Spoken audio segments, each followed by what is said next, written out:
"Miss Hart, why are you here?" The judge's voice cut through the hushed courtroom like a bell in fog, calm, clear, but heavy with something I couldn't name. For a second, everyone turned to look at me. The attorneys froze. The clerk stopped typing. Even the ceiling fan seemed to pause mid-whirl.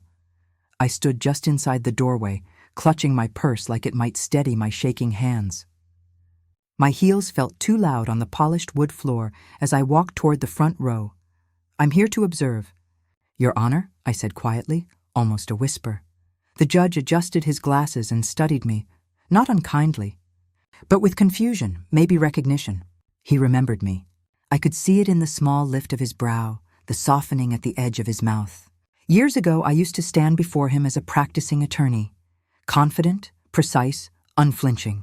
That was another lifetime. Now, I was here not as a lawyer, but as a mother. My son Daniel sat at the defendant's table. His head was down, jaw locked, his hands clasped tightly together as if holding himself from falling apart. Seeing him like that, 38 years old, broad-shouldered, yet suddenly so small, cut through me deeper than any courtroom speech ever could. He didn't look up when I entered, but I saw his shoulders tense, just slightly. He knew I was here. Across the aisle sat his ex-wife, Grace, impeccable as always, hair neatly twisted into a bun, pearl earrings that probably cost more than my monthly pension check, and that same look she always wore, calm superiority wrapped in politeness. She was the kind of woman who could smile while ruining your life and somehow make you feel like you'd thanked her for it. Their divorce had been finalized months ago. I thought it was over. I thought they'd each go their separate ways, rebuild quietly, and move on. I was wrong. Grace had dragged Daniel back to court, this time over money, custody of their little girl, and accusations that went far beyond. Disappointment, and I was there, because I couldn't sit at home and let the system, a system I once trusted, decide my son's fate without at least witnessing it. The judge cleared his throat. "Very well. Please take a seat, Miss Hart." I nodded. "Thank you, Your Honor." As I slid into the second row, I felt the weight of old memories pressing down. The room smelled like varnished oak and stale coffee, exactly as I remembered. It had been 22 years since I'd last stepped into a courtroom. Back then, I had promised myself I'd never return. Not after losing everything that mattered, because I believed justice was always rational, always fair. I should have known better. I used to practice family law. I spent years helping other people unravel their marriages, draft custody agreements, divide houses, fight for children, and I was good at it. Too good, maybe, but the irony wasn't lost on me now. The woman who once defended families was sitting here watching her own family fall apart. "Proceed," the judge said, and the attorney for Grace stood up. He was young, too young to understand the gravity of what he was about to do to a man's life. He had that eager energy of someone who thought the law was a weapon to win with, not a balance to preserve. He began to speak calmly, confidently, painting my son as irresponsible, manipulative, even dangerous. Each word felt like a nail hammered into a wall I didn't know how to tear down. Grace nodded at the right moments, eyes lowered, playing the part of the quiet victim. I had seen hundreds of performances like this, but it's different when the play is about your own blood. I glanced at Daniel. His knuckles were white. He still hadn't looked at me. I reached into my purse and felt the thin folder resting there. The one Ethan, my husband, had given me that morning before I left. He had held it out to me in the kitchen, sunlight catching the edges of his silver hair. "Maggie," he said softly, "take this. Just in case. What is it?" I'd asked. He hesitated. "Proof." Proof of what? I wasn't sure. He hadn't explained. He didn't need to. After 42 years of marriage, you learn to read the sentences your partner never says aloud. Now, as I sat there listening to strangers reduce my son's life into bullet points and accusations, my fingers tightened around that folder like it was oxygen. I wasn't here to interfere. Not yet. I was here to watch, to understand, and to know exactly when to act. Because I had learned long ago that in courtrooms, just like in families, timing is everything. And as the young attorney called his first witness and my son finally raised his eyes toward mine, tired, scared, and silently pleading. I understood one thing clearly. This wasn't just about divorce papers anymore. This was about truth, and I wasn't going to let them bury it. The court recessed for a short break, but no one in that room truly relaxed. The air was too thick with tension, too full of what wasn't being said. People moved mechanically, the judge scribbling notes, the attorneys whispering, the clerk stacking papers, while my son sat perfectly still, his face expressionless. I didn't move either.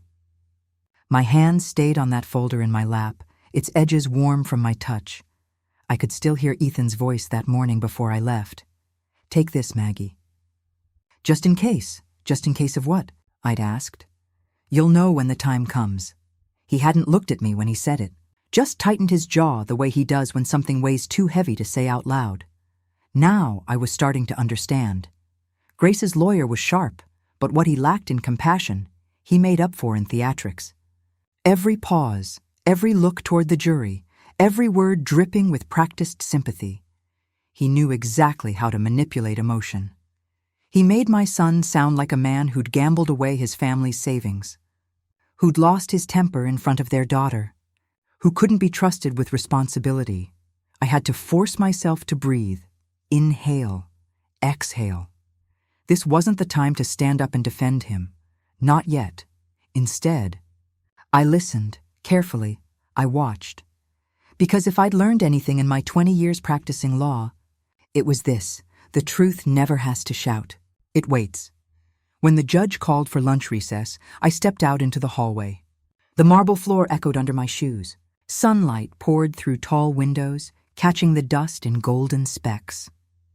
I leaned against the cool wall and opened my purse again, my thumb brushing over the corner of the folder. "Maggie Hart," a voice said behind me. I turned. It was an older bailiff, gray hair, kind eyes. I remembered him from years ago.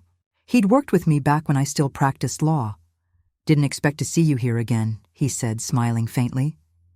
"Neither did I admitted. "Life has a way of circling back." He nodded toward the courtroom. "That your boy in there?" I nodded. He sighed. "Rough one. She's got some story going. She always does," I murmured. He looked at me for a long moment before adding quietly, "You were one of the good ones, Maggie.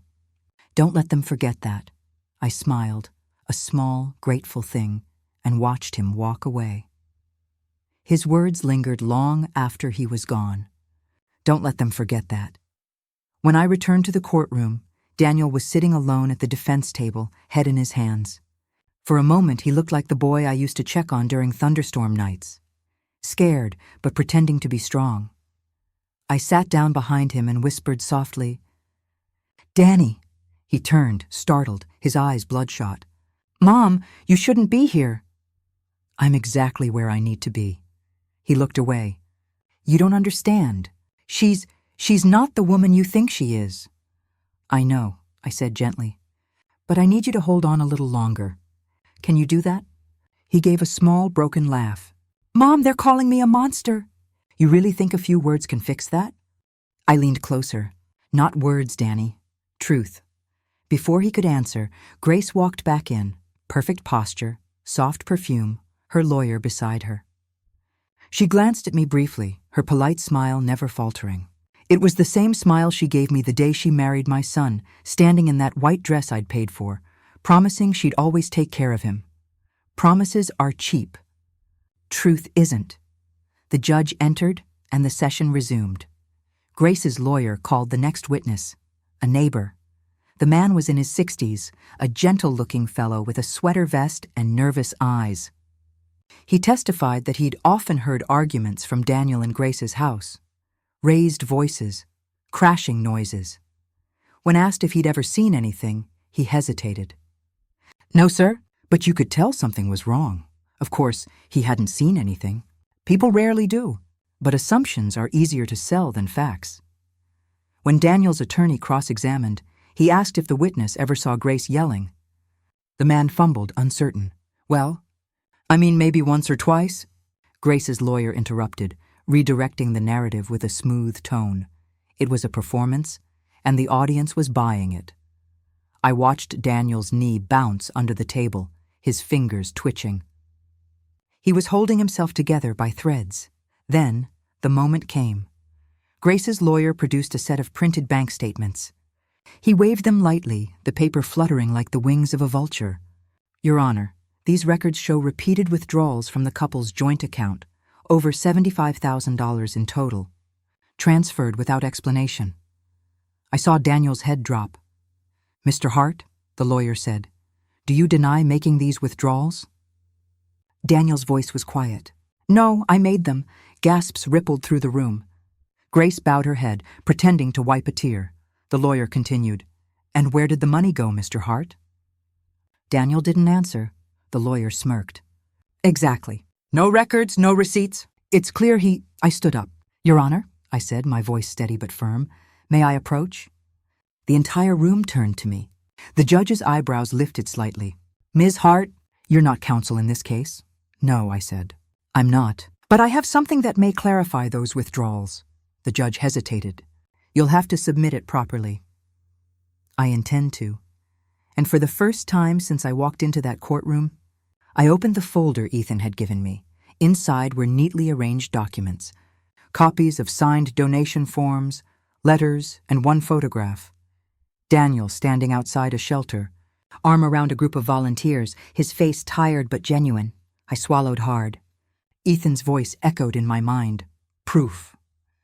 I handed the folder to Daniel's lawyer and sat back down. The judge took a moment, then nodded for the defense to proceed.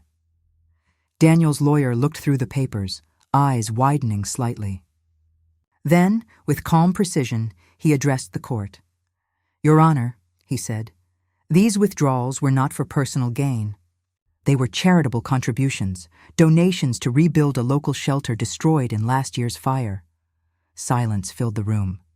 Grace's lawyer froze mid-breath, and for the first time, my son lifted his head, his eyes finding mine, wide with disbelief and gratitude. I didn't smile. Not yet, because something told me this was only the beginning.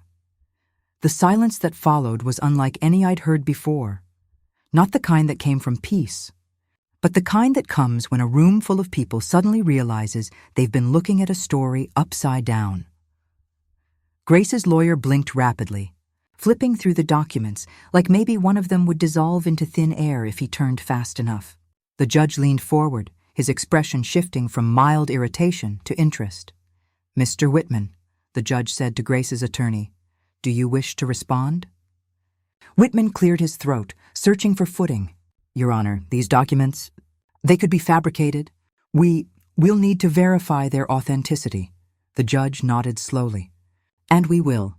But for now, this evidence significantly alters the narrative you presented." He turned toward Daniel's lawyer.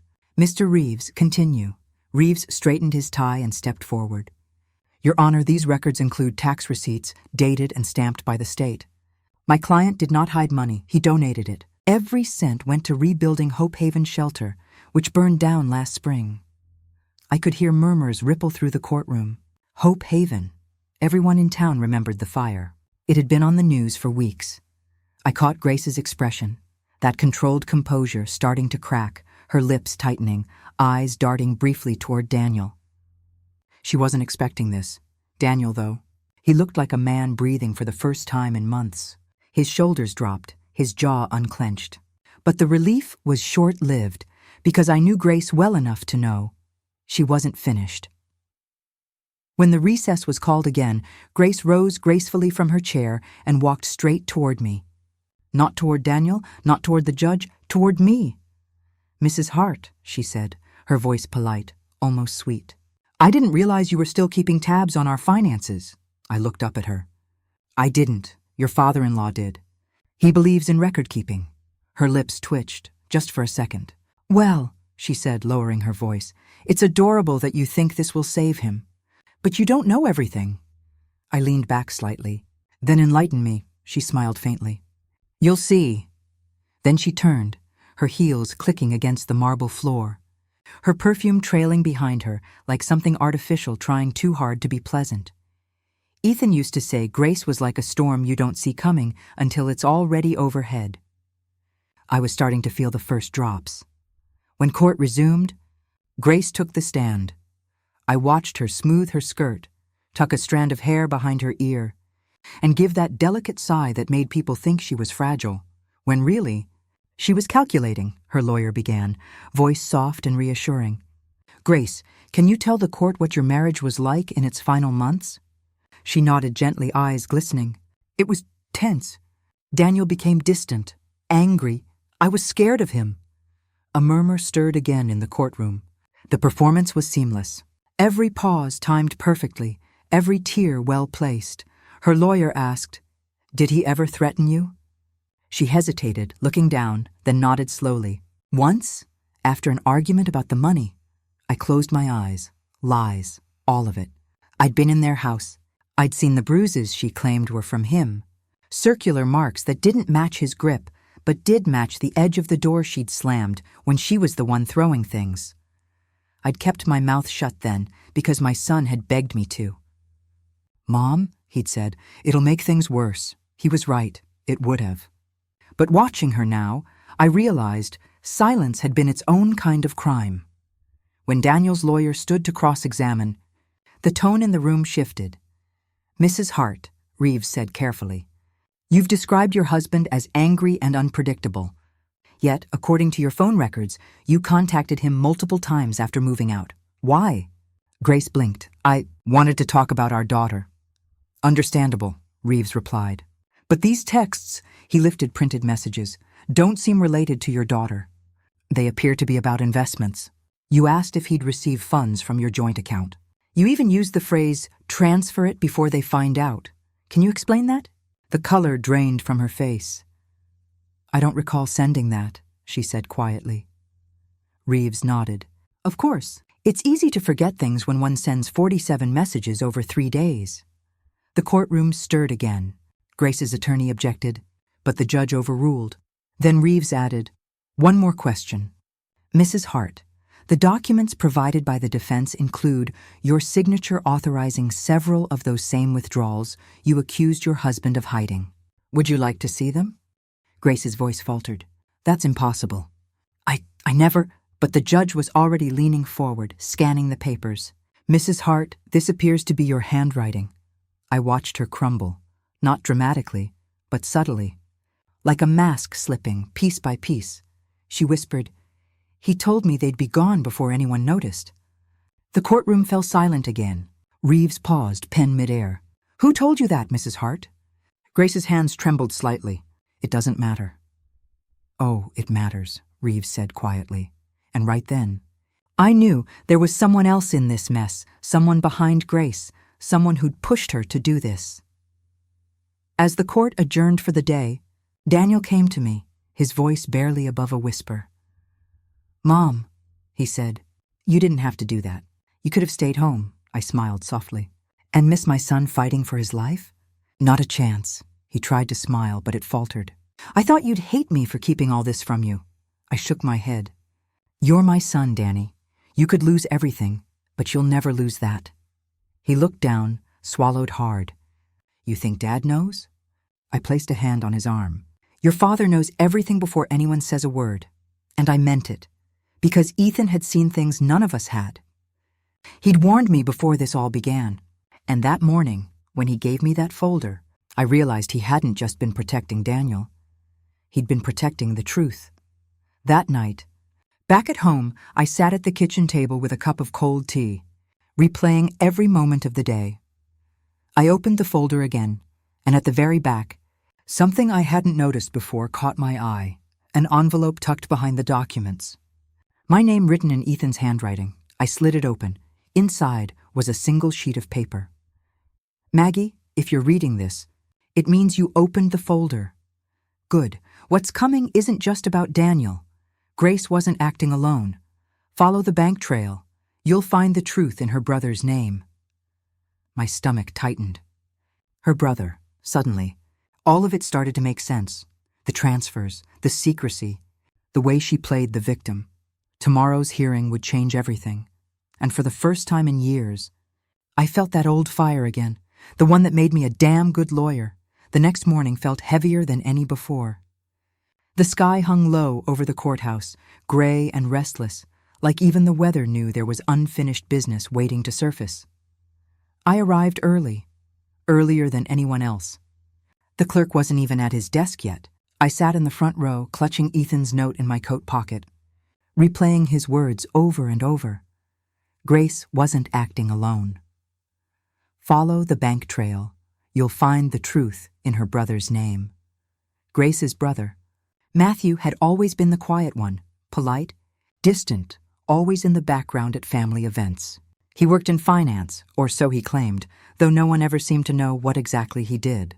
The last time I saw him, at Christmas 2 years ago, he'd gifted Daniel and Grace a business investment opportunity.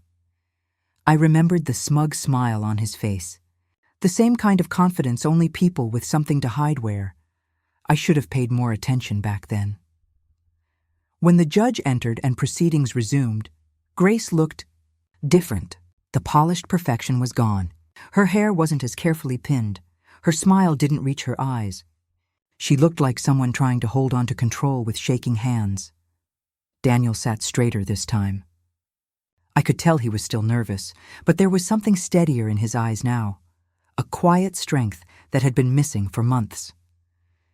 Grace's lawyer began his opening statement for the day, clearly trying to recover from yesterday's blow. Your Honor, we would like to submit a motion to dismiss the newly presented evidence on grounds of irrelevance. The judge didn't even let him finish. Denied. The documents are directly related to the financial allegations against Mr. Hart. Proceed. The lawyer's jaw tightened. He turned toward Grace. Mrs. Hart, as we discussed, I'll need you to clarify the nature of these transactions. Grace nodded weakly. Yes, of course. But as she prepared to speak, I noticed her fingers trembling under the table. She wasn't ready. Then, Daniel's attorney, Reeves, stood up. Your Honor, before the witness proceeds, the defense requests permission to submit new evidence discovered late last night. The courtroom buzzed. The judge lifted an eyebrow. Go on. Reeves walked to the bench with a new folder. This morning, our financial expert located several wire transfers originating from the same joint account Mrs. Hart mentioned. These transfers were directed to an entity named MB Consulting Group. Upon further review, MB Consulting Group is registered under Matthew Brower, the plaintiff's brother. The room erupted in whispers. Grace froze. Her lawyer paled. The judge banged his gavel. Order in the court. Reeves continued calmly. We also obtained signed correspondence between Mrs. Hart and Mr. Brower discussing how to temporarily secure the funds until her divorce was finalized. This directly contradicts her statement under oath that she had no knowledge of these transfers. Grace's breathing quickened. No, that's not what you think. Reeves tilted his head. Then please, Mrs. Hart, enlighten us. The judge's eyes locked on her. Mrs. Hart, you are reminded that you are under oath. Grace looked toward her lawyer, then toward Daniel. Her lips parted, but no sound came. And then, suddenly, a voice broke the silence. From the back of the courtroom, a man stood up, tall, dark suit, carefully groomed beard. It was Matthew. Your Honor, he said loudly, this is absurd. My sister had nothing to do with those transfers. I handled her finances. She didn't understand what she was signing. The judge frowned. Sir, you are not recognized counsel. Please sit down. But Matthew didn't move. He walked forward, voice rising. This is a witch hunt. You're trying to pin everything on her when the truth is Daniel misused that account for his own. Enough, the judge snapped. Bailiff! The bailiff stepped forward, but Grace suddenly stood too, tears streaming down her face. No, stop it, Matthew. Just stop. Everyone froze. She turned toward the judge, her voice trembling but raw. It was him. My brother. He told me to file the claims against Daniel. He said it would keep me safe, that if I accused Daniel first, the investigators wouldn't look into our accounts. I didn't know he was moving the money through my name. Her lawyer slumped in his seat, defeated. The judge leaned back, stunned. Mrs. Hart, are you confirming that these accusations against your husband were fabricated? Grace nodded, her shoulders shaking. Yes, he told me to lie, said we'd lose everything if I didn't. But Daniel didn't take the money. He was just trying to help. The courtroom fell completely silent. The kind of silence that carries more weight than shouting ever could. I felt my hand cover my mouth. Relief and heartbreak tangled in my chest. Daniel stared at her, eyes wide, his jaw slack. "Grace."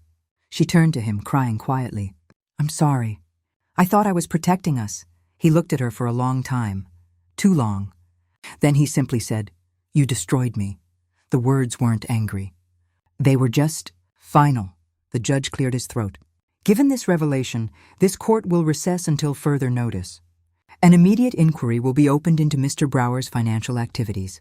Mr. Hart, you are free to go for now," Daniel exhaled, his entire body trembling. As people began to move, I rose from my seat and walked to him. For the first time in months, I reached for his hand, and he didn't pull away. "You did good, Danny," I said softly. He looked at me, voice hoarse. "You think it's over?" I shook my head slowly. "No, but it's beginning to make sense."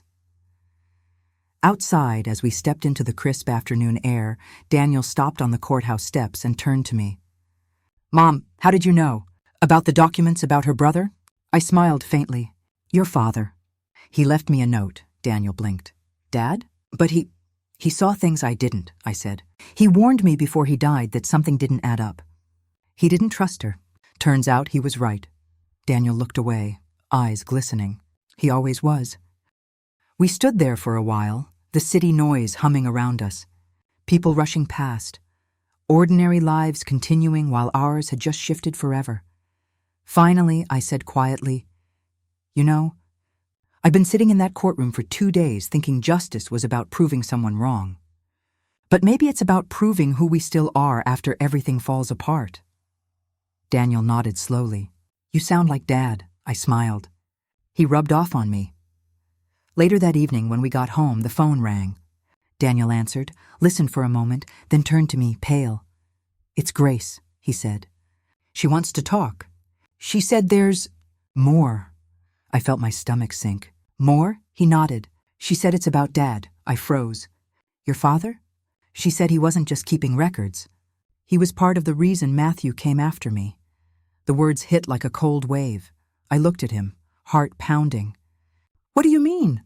Daniel swallowed. "She said there's another folder, one your husband never gave you." That night, sleep wouldn't come. I sat in the same chair Ethan used to read his newspapers from, the one by the window overlooking the garden he'd loved so much. The clock ticked softly in the kitchen, each sound like a question I didn't know how to answer. Grace's words echoed in my head. He wasn't just keeping records. He was part of the reason Matthew came after Daniel. I wanted to dismiss it, to call it another desperate attempt to twist the story. But something inside me hesitated. Ethan had been secretive those last few months before he passed. He'd spent long hours in his study, locking drawers, taking late-night phone calls. When I asked, he said it was nothing important. But Ethan wasn't a man who lied easily. And now that I knew what kind of people Grace and her brother were, the pieces started to shift in ways I didn't like. The next morning, Daniel and I went back to the courthouse to sign a few release documents. Grace wasn't there. She was being held for questioning. The prosecutor said they'd found traces of wire transfers from her brother's account to an offshore business, evidence of laundering. It should have felt like victory. It didn't. As we walked out, Daniel said quietly, "Mom, I keep thinking about Dad. What if Grace wasn't lying?" I looked at him. "Then we find out the truth. Whatever it is." Back home, I went straight to Ethan's study. It was still exactly as he'd left it. Books neatly lined, his pipe on the shelf, a half-finished crossword puzzle folded beside his glasses. I sat down at his desk and began opening drawers. Most were filled with old case files, financial statements, our will. But then, tucked behind a stack of photo albums, I found a small locked box. Daniel leaned over my shoulder. "That wasn't there before." I ran my hand along the wood. "No. He must have hidden it after I stopped coming in here. The key wasn't hard to find. Ethan always kept spares taped beneath drawers." When I opened the box, the faint smell of paper and dust filled the air. Inside were letters, handwritten documents, and another folder, brown, thick, sealed with a paperclip, On the top was a note in Ethan's handwriting. Maggie, if you're reading this, you've already found the first folder. This one explains why. My heart clenched. I opened it. Inside were copies of bank transfers. But this time, not Daniel's. These were Ethan's. The amounts were large, regular, and every one of them was made to Brower Financial Holdings, Grace's brother's company. Daniel took the papers from my hands. Mom, this is Dad's signature. I see that. He frowned, flipping through. He was sending money to Matthew? Why? At the back of the folder was a typed letter, dated 2 months before Ethan died. To whom it may concern, I entered a private investment agreement with Mr. Matthew Brower to secure funding for a community rebuilding project. The funds were personal, not from our family accounts. If anything happens to me, please do not involve my wife or son. They know nothing of this. It was signed, Ethan Hart. I sat back, my chest heavy. Daniel looked at me, waiting for an explanation I didn't have. He thought he was investing, I said finally. He didn't know Matthew was laundering through that company. Daniel nodded slowly. Grace said her brother targeted men like Dad, retirees with clean records, people nobody would suspect. The realization hit like a punch. Ethan hadn't been part of it. He'd been a victim too, and the more I thought about it, the more one truth settled deep inside me. Ethan had known what was coming. He'd found out too late, but he'd still tried to protect us, protect Daniel. That's why he'd created the first folder. That's why he'd written, just in case. He hadn't been hiding guilt. He'd been leaving breadcrumbs. Later that afternoon, Daniel and I sat on the porch, the fall wind rustling through the trees. The chaos of the past days was finally catching up to us. You know, Daniel said quietly, I used to think Dad was disappointed in me. He was so calm, so sure about everything. I never thought I'd live up to that. I smiled faintly. He wasn't disappointed, Danny. He just believed in doing things quietly. That's the hardest kind of strength to understand, he nodded. Guess I got my noise from you then. I laughed softly, the first real laugh in weeks. The trial against Matthew was swift. With Grace's confession and Ethan's documents, the truth came together neatly. Matthew was arrested for fraud, embezzlement, and conspiracy. Grace was sentenced to community service and probation, not because she deserved mercy, but because she'd finally told the truth. When the judge read his verdict, I felt something I hadn't in a long time. Not pride, not victory, peace. Afterward, I found Grace in the hallway, pale and trembling. She looked up at me and whispered, I'm sorry, Mrs. Hart. I really am. I studied her for a long moment. She was broken, yes, but not evil, just human. The kind that mistakes fear for survival, I said softly. The only apology that matters is the one you give to your daughter. She nodded, tears spilling. A few weeks later, Daniel came over for dinner. We sat at the table, just the two of us, the way we used to after Ethan passed. He reached across, squeezed my hand, and smiled. Mom, he said quietly, thank you. For believing in me when no one else did, I smiled back. That's what mothers do. We hold the truth when everyone else drops it. He laughed gently, then paused. You think Dad would be proud of us? I looked toward Ethan's empty chair, sunlight streaming across it. He already is. As the night settled in, I stood by the window watching the streetlights flicker on one by one. Sometimes, I think about how fragile justice really is, how easily it bends when fear takes over. But I also think about Ethan, about Daniel, and about how even in the mess of betrayal and lies, love finds its way through the cracks. If you've made it this far, tell me in the comments, where are you watching from? Because maybe, just maybe, there's someone out there who's been through something like this, who knows that sometimes the truth doesn't destroy you, it frees you.